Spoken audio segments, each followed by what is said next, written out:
Bonjour à tous et bienvenue sur les mini tutos Moodle. Dans un premier tutoriel, nous avions créé un parcours et nous avions montré comment créer un petit questionnaire de type questionnaire à choix multiples.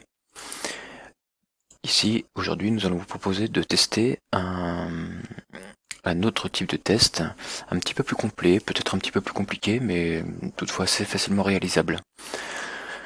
Ici, nous allons pouvoir ici donc faire des questions d'appairage. Donc par exemple ici nous avons un item et il faut choisir quel item dans la liste déroulante correspond l'item ici. Donc là 3 correspond 3, 2 correspond 2, etc. Ensuite, nous verrons que les réglages permettent de vérifier si la réponse est correcte aussitôt ou alors juste à la fin du test. On verra que ça peut être réglable. Ici, un questionnaire à choix multiples comme dans le premier petit test. Nous verrons que nous pouvons créer des textes à trous avec des mots à placer dans les cases. Alors là, on voit que les réponses sont affichées pour certaines. Pardon, il ne faut pas que je me trompe. Hop. On peut vérifier encore si tout est bon tout de suite. Nous pourrons faire un glisser-déposer de texte sur une image et de la même façon, nous ne le montrerons pas, mais vous verrez qu'on pourra déposer des images sur une image avec la note à la fin. Alors, pour faire tout ça, donc nous allons revenir à l'accueil. Nous avions créé donc le parcours, exemple de parcours, et n'est affiché que le questionnaire. Alors, nous allons donc activer le mode édition, et nous allons ajouter une activité aux ressources. Ici, c'est cette icône-là, test, que nous allons sélectionner, et que nous ajoutons. Il nous demande le nom du test, on va tout simplement rentrer, que c'est un autre test. La description, on peut dire qu'il est plus complet. Ensuite, comme sur l'autre test, nous avons différents paramètres, le temps sur lequel le test est ouvert.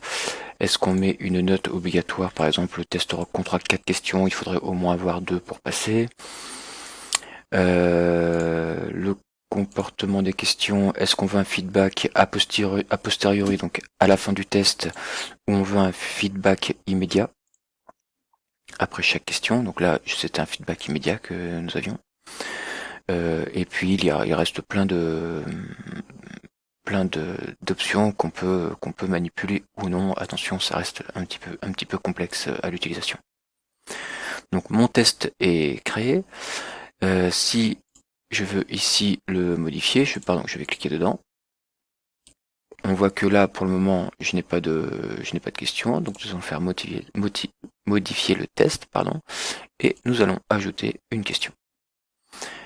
Apparaît là toute une série d'items que proposés. Donc nous allons choisir dans un premier temps une question sur un appariement. Nous allons appeler la question Q1, comme sur l'autre test.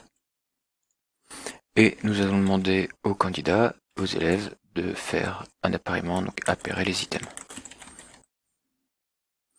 La note par défaut, on peut mettre une note de 1 à la question ou une note un peu plus importante si la question est plus difficile que d'autres. Le feedback général, c'est le feedback qu'on peut mettre en fin de question, donc là c'est optionnel, nous ne sommes pas obligés de le faire. Pareil pour le numéro d'identification. Donc la question 1 ou l'item 1 par exemple, on va pouvoir mettre un arbre.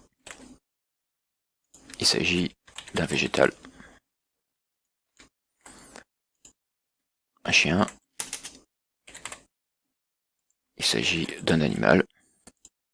Et un silex, qui va être un minéral par exemple. Nous enregistrons les modifications. Et nous voyons aussi que nous pouvons avoir un aperçu.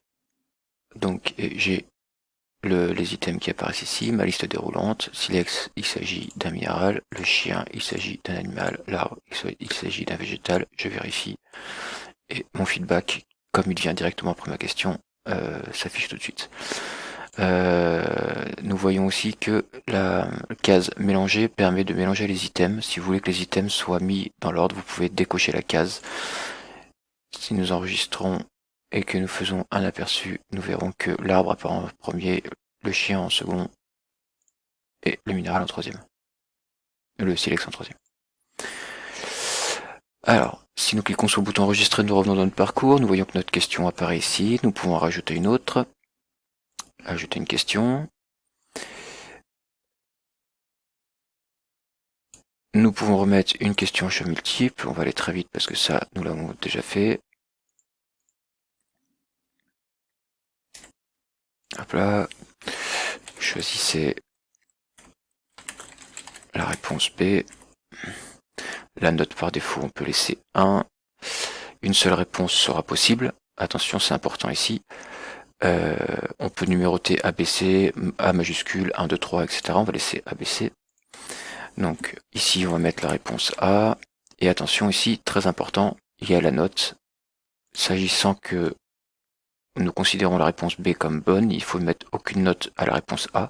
On pourrait mettre une partie de note s'il y a 2 notes, si la question est un petit peu difficile, on pourrait choisir d'attribuer 2 points à une réponse même si elle n'est pas tout à fait exacte. Donc la réponse B, celle-ci vaudra 1 point, puisque c'est celle qui répond bien, donc 100% des points. Et enfin la réponse C. Nous enregistrons les modifications.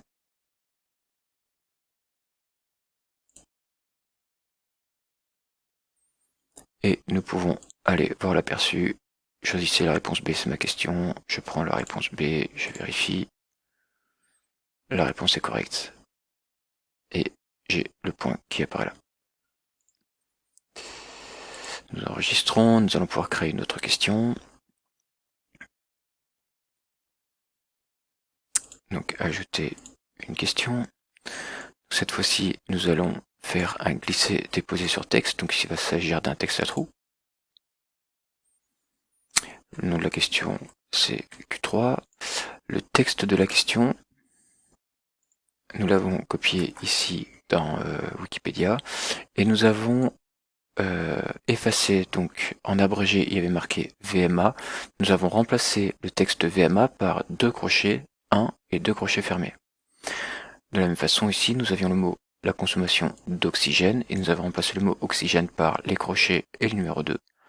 Et ça va être les propositions que je vais faire dessous. Donc ici, par exemple, hop, le groupe 1, ici, j'ai dit que c'était le mot VMA qui devait apparaître. Le groupe numéro 2, c'est la consommation d'oxygène. On va noter O2 pour aller un petit peu plus vite. Le choix numéro 3, ici, ça vient du métabolisme anaérobie. Donc ici, nous allons pouvoir mettre anaérobie. Le choix numéro 4, il s'agissait de la filière anaérobie lactique.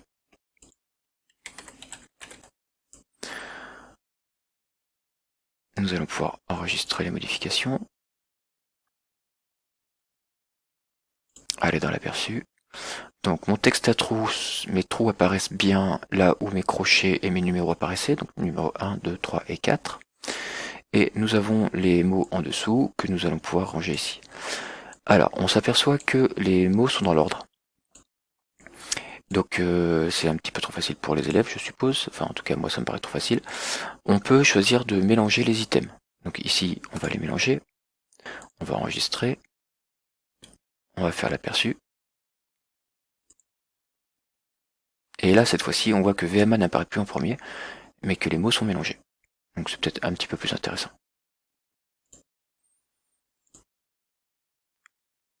Autre type de question qui s'y apparente un petit peu, c'est le glisser-déposer sur une image.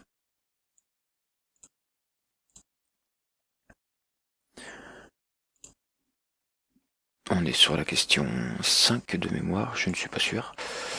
Donc ici, on peut associer le groupe musculaire et la zone en rouge. Oula.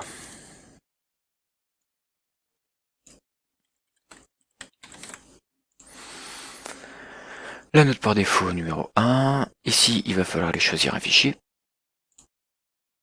Donc ici, parcourir, et puis derrière, on prend par exemple le fichier de musculation que j'avais choisi, on va déposer le fichier. Ça prend un petit peu de temps. Une fois que l'image est chargée, ici, nous allons définir les éléments à glisser-déposer. Donc, alors là, attention, là, il veut me faire déposer une image par-dessus. Alors, on pourrait charger une autre image pour y glisser les différents muscles, ou sur un schéma, faire déplacer des items, des icônes, etc.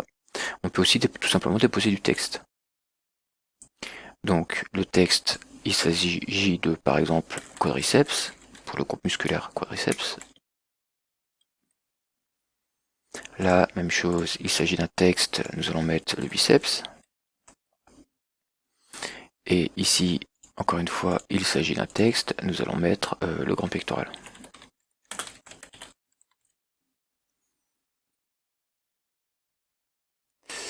Nous allons enregistrer les modifications et continuer. Alors maintenant, il va falloir définir les zones où il va falloir glisser, déposer ces textes. Donc ici, les zones. Dans un premier temps, je vous conseille, plutôt que d'essayer de caler les zones en utilisant gauche et haut, là, parce qu'on peut mettre par exemple 65 à gauche et 150 en haut, et on verra que les zones vont commencer à se dessiner. Donc en fait, nous allons tout simplement attribuer les premiers éléments, et vous voyez qu'au fur et à mesure, ces éléments s'affichent ici. Et là, nous n'avons plus qu'à prendre le grand pectoral et afficher sur le grand pectoral, le biceps l'afficher sur le biceps, et le quadriceps l'afficher sur le quadriceps. On peut enregistrer. On fait l'aperçu. Et donc ma question s'affiche bien, j'ai bien mon quadriceps ici, mon biceps ici. Tenez, on va faire exprès de faire une erreur. On va envoyer terminer. Hop, donc là, la réponse est partiellement correcte. Vous avez sélectionné correctement un seul élément.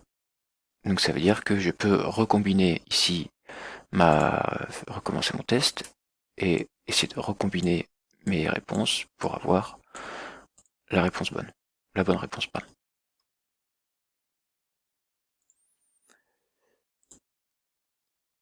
J'enregistre. Donc vous voyez qu'il y a toute une série de questions, plein de propositions de questions qui sont disponibles. Nous n'aurons pas le temps de toutes les présenter, mais vous pouvez en essayer plusieurs, tester, essayer. Vous voyez que c'est quand même relativement rapide. Il faut savoir que vous avez la possibilité d'aller dans une banque de questions. Et dans la banque de questions, par exemple, moi j'avais enregistré certaines questions sur d'autres tests.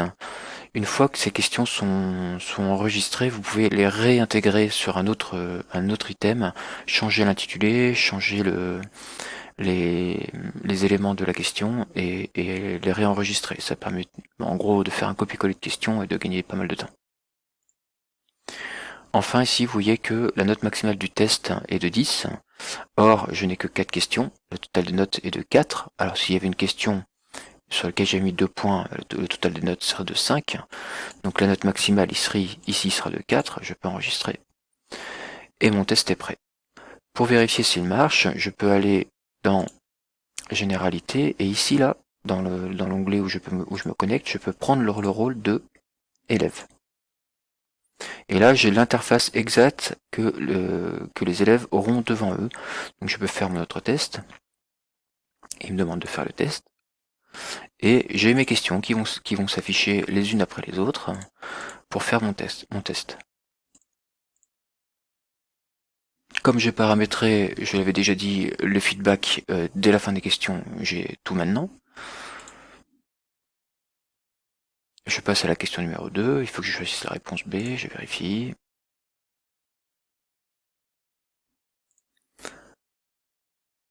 Ensuite là, c'était la VMA, consommation d'oxygène, métabolisme anaérobie lactique, je vérifie. J'ai bon partout, je passe à la suivante. Je place mes différents muscles là où il faut. Je termine le test, j'ai correctement partout. Voilà, ce mini tutoriel est terminé. Dans d'autres tutoriels, nous verrons comment créer du module H5P pour faire des activités un petit peu plus interactives et comment gérer les notes des élèves et les groupes. Merci, au revoir.